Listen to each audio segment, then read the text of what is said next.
Hey everyone, let's see what's going on. If we're live, it's happening. It looks like we're live. Awesome.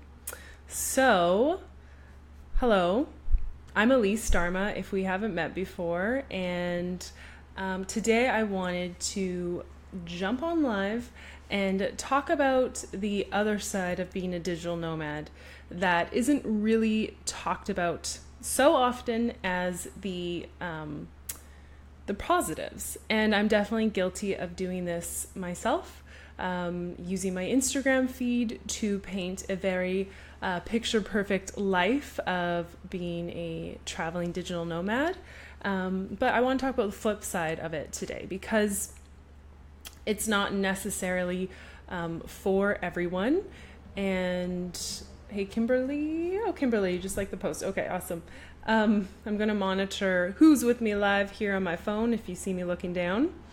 Yeah, I just find that there's a disconnect with being a digital nomad and what is typically talked about and what the reality is of it. So let me just make sure all my tech is in order and go to my page and see that everything is working okay, and then we will dive in. So if you're joining me now or if you're watching the replay, let me know where you are tuning in from. I love to see where everyone is based out of. It seems like there are quite a few people out of Toronto, like where I'm at. And there is, hey Jennifer, I'm seeing comments coming in from different angles right now. Yeah, it seems like a lot of people are North American based, also Europeans, also Australians. So let me know where you are tuning in from. Jennifer's coming in from Calgary. Okay, awesome. Well, just let me scroll down. I just want to bring the comments up on this page in front of me if possible. Okay, I think we've got it now. Jennifer, are you a digital nomad or are you thinking of becoming one? Let me know what your thoughts are about that.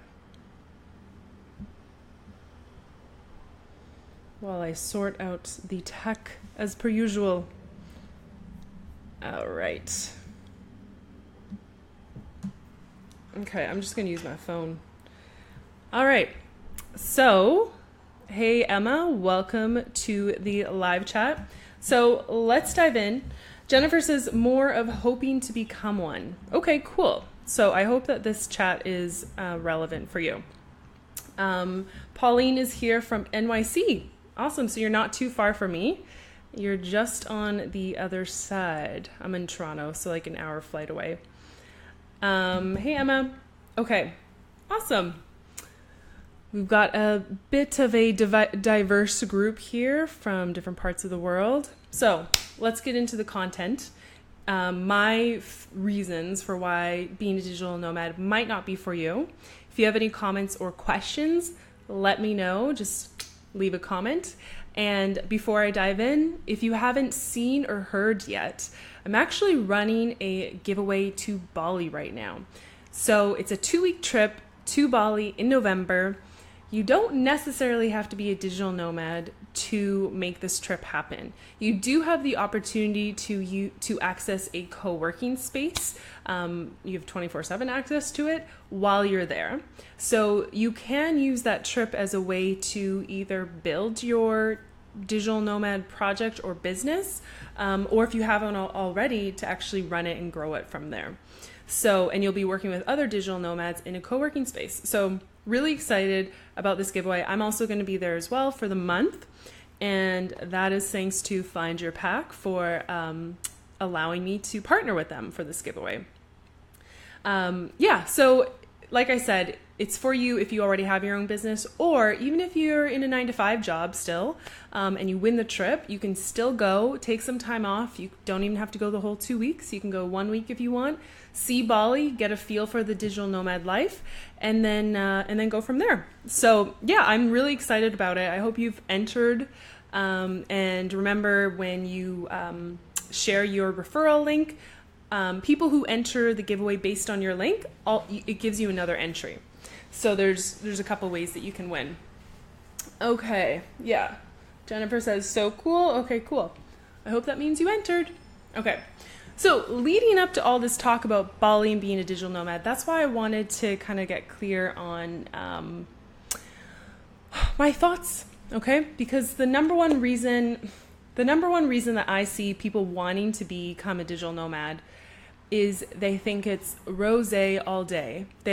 And I'm guilty of perpetuating this idea that being a digital nomad means you're living that life that you see on Instagram.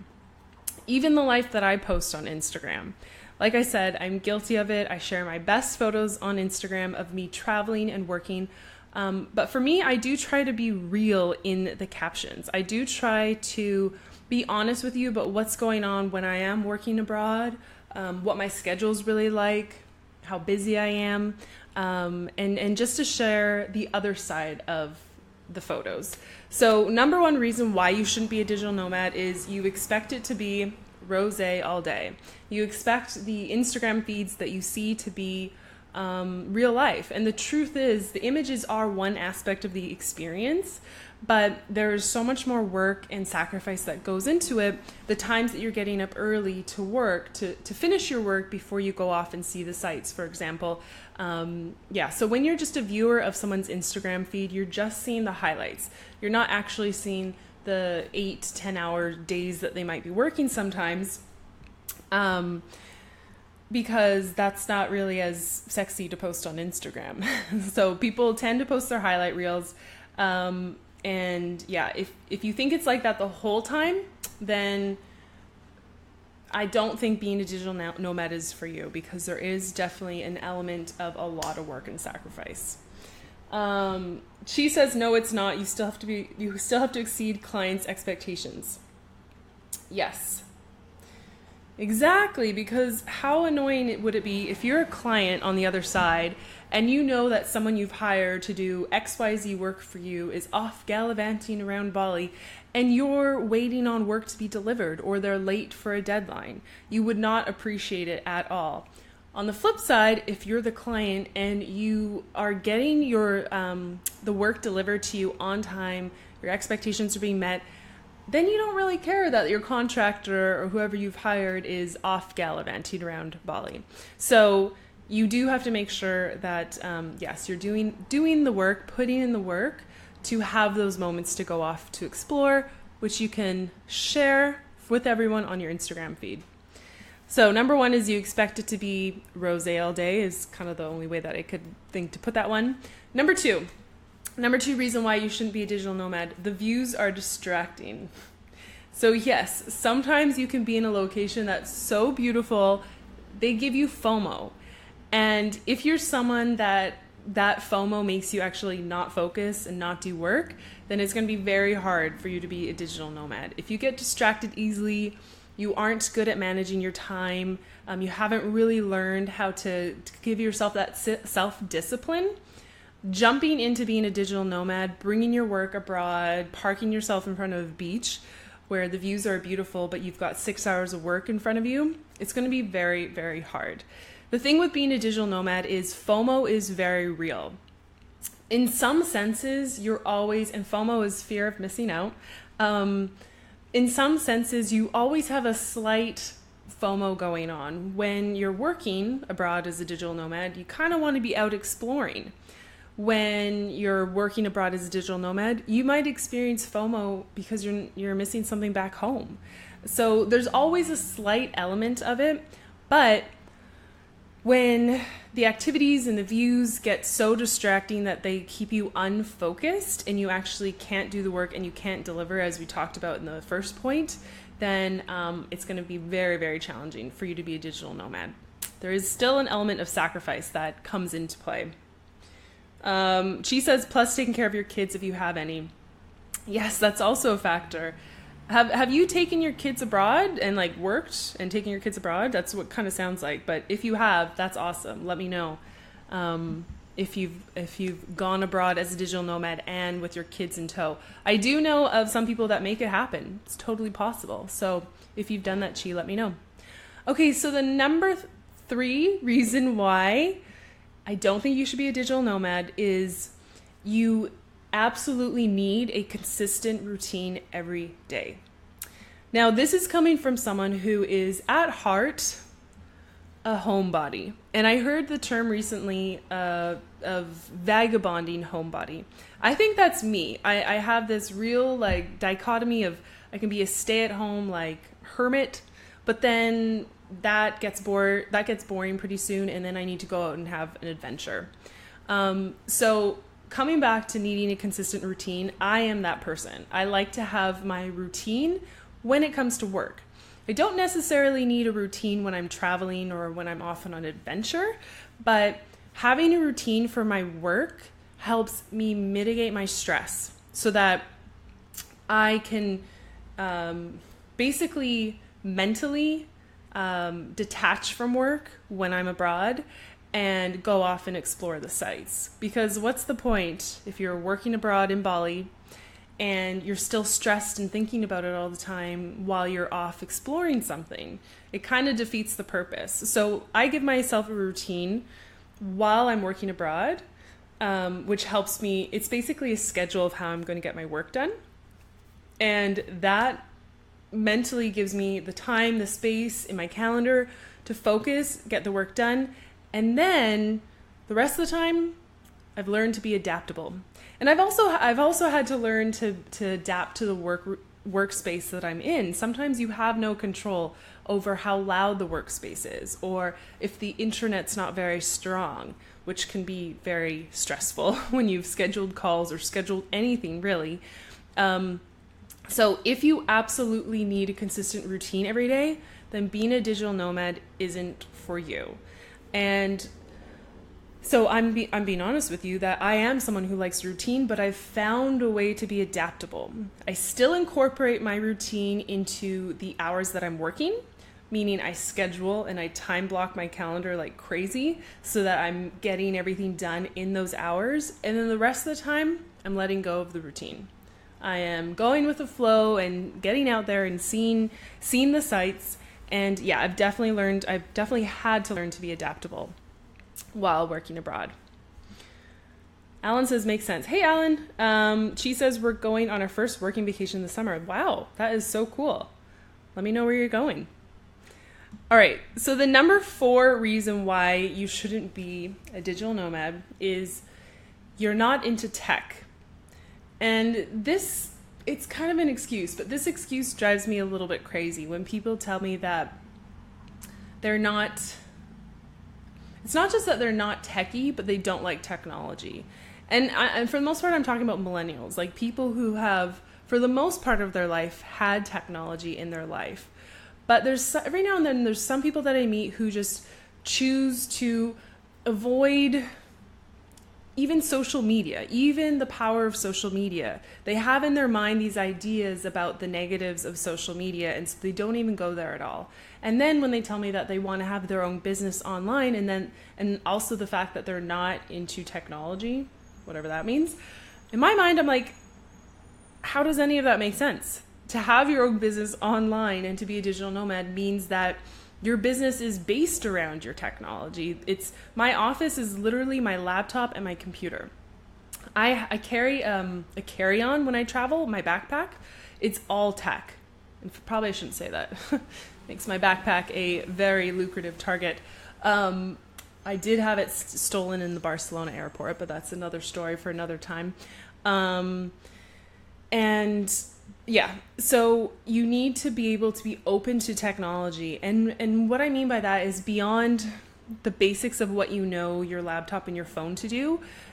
As a digital nomad, since you're running a business, whatever your business might be, solely online, in my experience, you're often learning new programs and new platforms and new software that are ultimately going to make your business more efficient. So when people tell me they're not into tech, I don't really believe it. I think that it's more so a mental block and that they find the idea of technology to be overwhelming. And to be honest, it is overwhelming. Like it moves so quickly, it changes so fast that sometimes even I'm just like, done, over it. But to be a digital nomad, it's really important to embrace all the programs, platforms, softwares out there that are actually going to help make your business run more efficiently. And yes, it might mean there's a bit of a learning curve. You're going to be learning new programs, maybe a little bit of HTML, a little bit of coding to make your website look pretty. But just know that, as Marie Forleo says, everything is figure outable, I believe is how she says it. Alan says, Jennifer says, so far you've not deterred me. Sounds like something I could do. Good. Excellent. My goal was to deter anyone who has unrealistic expectations about being a digital nomad. Alan says, I traveled recently and I was able to take my routine with me. That's awesome. To a certain extent, you can, right? And like I was talking about earlier, I maintain a routine when in my work hours. But still, to a certain extent, you need to be adaptable just because there's some things you can't control when you're in a co-working space. You can't control the people around you, the loudness, the environment, the Wi-Fi. So to a certain extent, you still need to be adaptable. And then, of course, be open to whatever there is to experience outside of your work hours. You went to Vegas? Interesting. So you were working from Vegas? But yes, definitely good Wi-Fi. When it comes to Wi-Fi, or actually when it comes to your phone, I used to, I had a locked phone, so it was locked to my cell phone provider in Canada.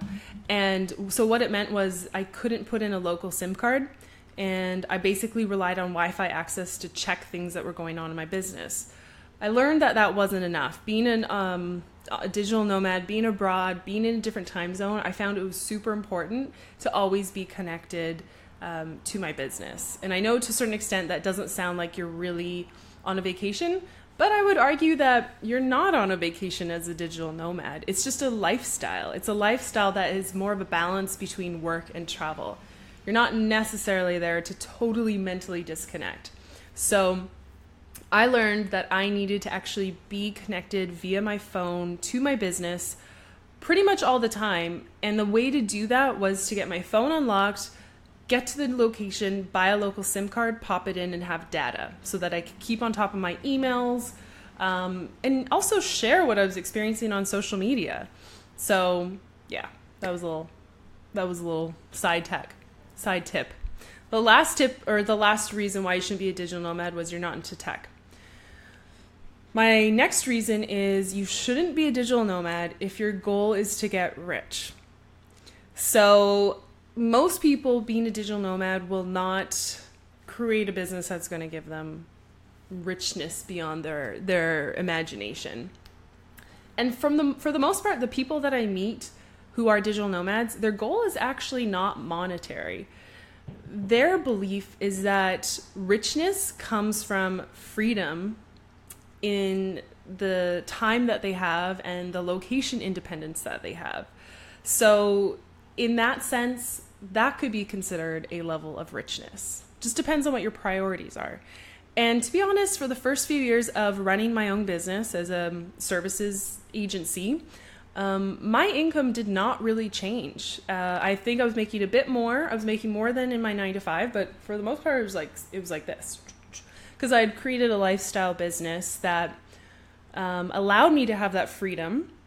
And to me, that made me feel rich. The freedom to be able to work from wherever.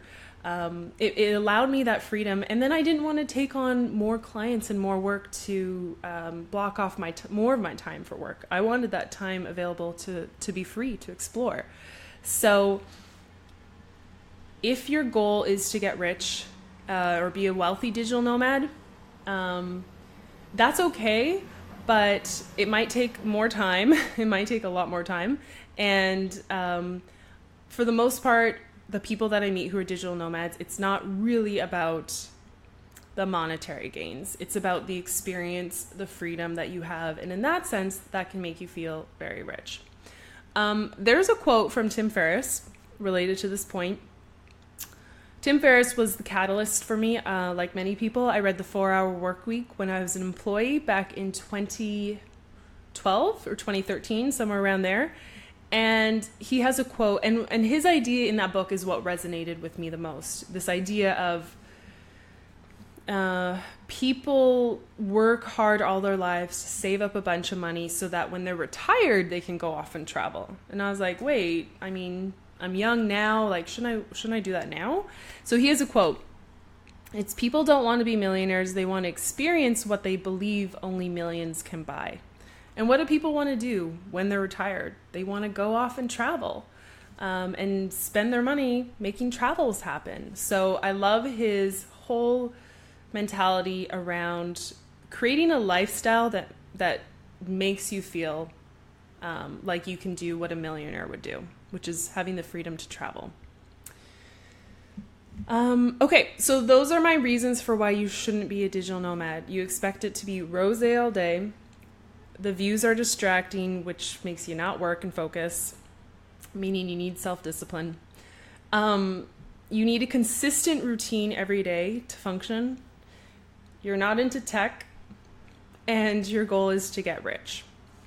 On the flip side, I also have a few thoughts on why you should be a digital nomad. So my number one thought is, I think you should pursue being a digital nomad if you have a strong desire to escape the corporate world. So if you've already worked, or you do work in a 9-to-5 in the whole corporate landscape where there's the ladder, where you're trying to work towards getting your boss's job, and there's something inside of you that just feels off about it all. I know for me, I've tried to describe it before when I was a 9-to-5er, like what was it that I didn't like about it? And I wasn't even a 9-to-5er for too long. It was about 2 years. But there were moments where, I mean, I believed in the mission of the company that I was working for, but there were moments where I just felt, I don't know how else to say it, but kind of dead inside. Like sitting at my desk in that same environment, generally with the same people, I just started to feel like there was nothing inside of why I was doing what I was doing. I was losing the passion. Maybe I was losing touch with the bigger picture, with the mission of the company. I'm not really sure. And maybe I'm just one of those people who actually needs change every couple of years and I just reached the end of the road with that particular business. But in the corporate world, there were definitely pros to it. I loved the social aspect. I loved the coworkers I had. They were my friends. We had a lot of fun together. But as far as being connected to the corporate mission of the company, I think I lost touch with it.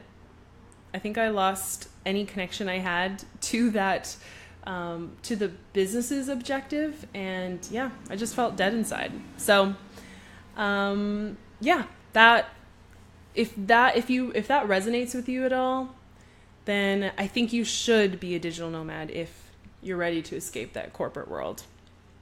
Joel's here. Hey, Joel. And Jennifer says, the desire is so strong. Perfect. I have another reason why you should be a digital nomad then, Jennifer. The second reason is you see yourself as a citizen of the world. So perhaps you've traveled already. Perhaps you've got a passport and you've left your own country and you've begun to see and become aware of the world outside of the bubble that we typically live in. So if you see yourself not as a proud, whatever country you're from, in my case it's Canadian, but you see yourself as a global citizen of the world, where there's just so much to see and so much good to experience in other people and other cultures and other food, then I think you should become a digital nomad, because that is like one of the biggest pros. One of the biggest pros to being a digital nomad is that freeing feeling of feeling like you could live anywhere, and you do live anywhere. And it doesn't really matter where you were born or where you grew up. It's about the world being open for you to explore and open for you to kind of meld into, no matter what country you're in. All right, so Emma has a question. Do you think it's a big jump from being a nomad and traveler of the world to incorporating a digital business lifestyle into that? Do you think it's a big jump from being a nomad and traveler of the world to incorporating a digital and business lifestyle into that? I'm not sure I understand your question, because being a nomad and traveler of the world means to incorporate a digital business lifestyle, right? Or are you talking about maybe not being a digital nomad full-time, where you have a little bit of both, like a home base and you have your digital nomad life? Let me know, because I'm not sure I totally understand your question. Is it a big jump from being a nomad and travel the world to incorporating a digital plus business lifestyle into that?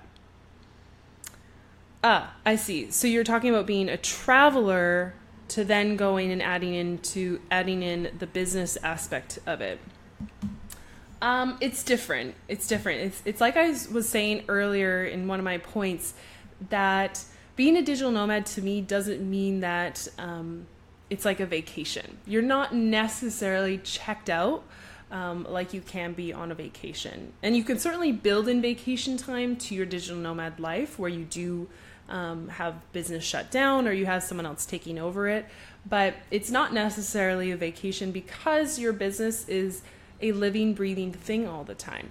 So So Emma says, I've always traveled a lot, but wasn't really working and running my own business before. Yeah, it's definitely a shift. I'm not going to say it's easy because your business is like your baby and you need to take care of it, whether you have clients that you're serving or customers, because your business is one thing, but there's people on the other side of it, right? There's people that are paying you for some service or product that you need to make sure you're delivering on. So the second point that I mentioned, the FOMO aspect, that to me is one aspect that's different about being a traveler and then becoming a digital nomad. When you're a digital nomad, in my experience, there's always a little element of FOMO, because there's many times where you are heads down working, tapping away at your laptop, when you could be at the beach, which is next door to you, but you have your priorities, you have your obligations to your clients, you have to deliver. So you're missing out at that moment. However, if you schedule yourself, and for me, I live by my calendar, but if you schedule your time properly and plan in your calendar to have those moments where you can go experience and you can go relax a little bit, it's totally possible. For me, when I'm abroad, I'm not really a morning person in my everyday, but when I'm abroad, I tend to wake up early with the sun, which is very weird, but it's also kind of freeing. I'll start working at like 6 or 7 in the morning. I'll work till 10, maybe 12, then go off for the day and do whatever I'm going to do. And then generally I'm not going out at night. It might be because I'm by myself or just because I have work to do. I'll save nights for the weekend. But for Monday to Friday, I'm staying disciplined in my work. So I'll work the morning, I'll take the day off, come home, have dinner, and then I'm typically going to work another, 2, 3, 4 hours at night, depending on what's going on. So I've learned that routine works for me to give me that balance of business brain or business mode, then a little bit of vacation mode, and then back to business. So I find that helps. Laura Lee says, haven't been able to catch any of your videos. Hey, Laura Lee. FOMO is my nemesis. Yeah, we talked about that on Instagram once, right? Were we talking about FOMO? I think it was.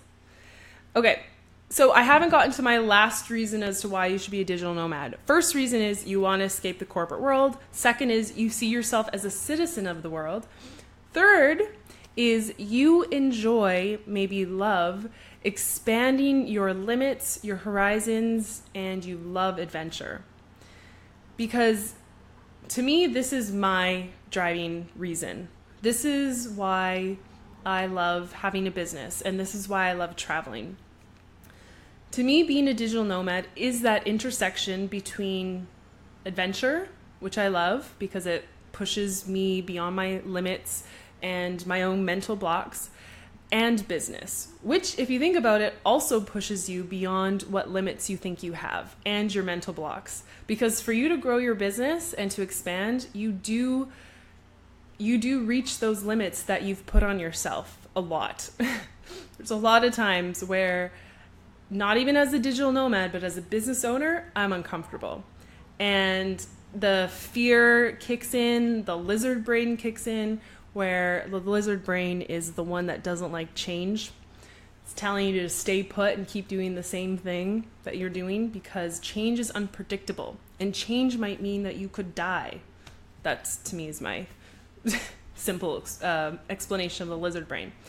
But yeah, I lost my train of thought there.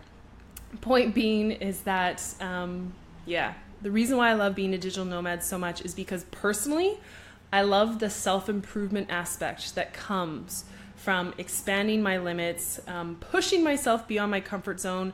As I was saying, as a business owner, that happens a lot. And I think that's why I like being a digital nomad so much, is because travel and business is they're both a sense of adventure. And that's why if you've ever gone to my website, I've tried to incorporate that adventurous feel. That's why I've dressed up as characters like pirates and what's the other one? I can't even remember. A Travelpreneur is one. Carmen Sandiego. Carmen Sandiego, bit of a villain, but I always just loved the fact that she was traveling around the world, adventuring. So that to me is my reason. It combines the things that I love, travel, business, together. They both push me beyond the limits that I think I have for myself.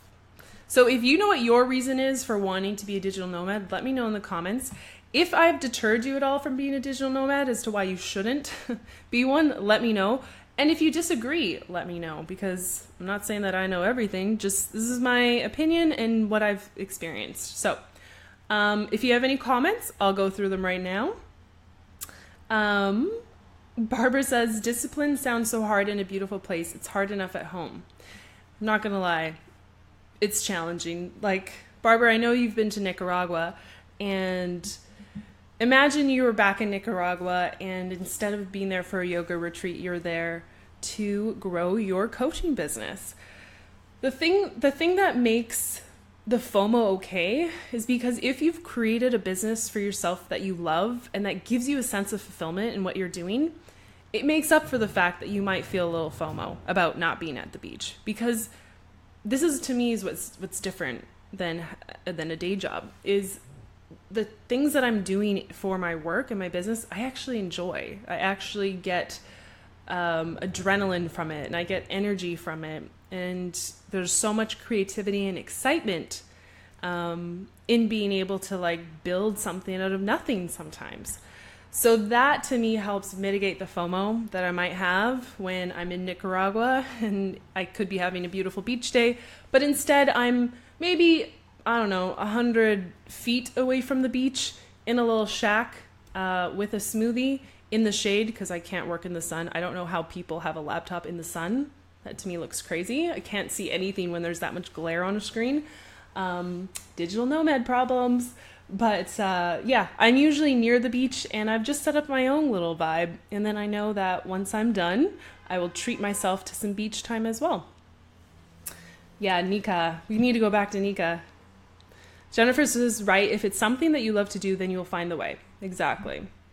Like I said, being a digital nomad or adventure, to me, travel and business are both a form of adventure. I love both of them. So even when I'm not maybe traveling and exploring something, when I'm in my business, I still enjoy it because it's like another form of adventure. All right. So thank you guys for joining me live on this kind of last minute chat I wanted to share about just give you my thoughts on some of the misconceptions I see people have about being a digital nomad. And one more thing, if you haven't seen yet, I am holding a giveaway for someone, some lucky person.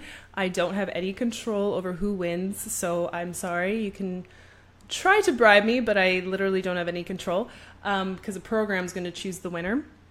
But I'm holding a giveaway for someone to win a 2-week trip to Bali, in Ubud, Bali. I'm going to be there for the month of November. I have teamed up with findyourpack.org, and they're giving away a 2-week trip to someone. So yeah, So if you haven't entered yet, I encourage you to do so. Let me see if I can just write this comment in here very quickly. It's bit.ly, like bit.ly/Bali giveaway, all lowercase. So yeah, if you haven't entered yet, go to that link. It's really the perfect giveaway for anyone who is working towards having their own freedom-based business, working towards being a digital nomad. You don't need to have a digital nomad business to have this be applicable.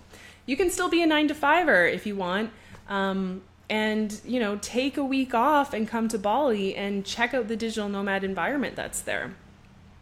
You don't have to stay for the 2 weeks is what I'm saying. You have flexibility. So whoever wins, the trip is yours to make it what you need at that time for you. Maybe you just need a getaway. Maybe you just need to be in a totally new environment.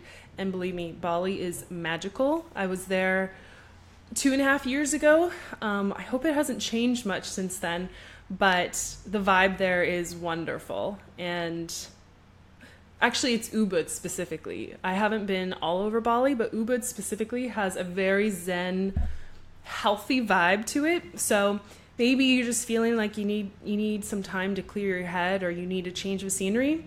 This would be a really good trip for you to go on. So thanks, Alan. Thanks for joining me. So the giveaway is going to be running for about 10 more days.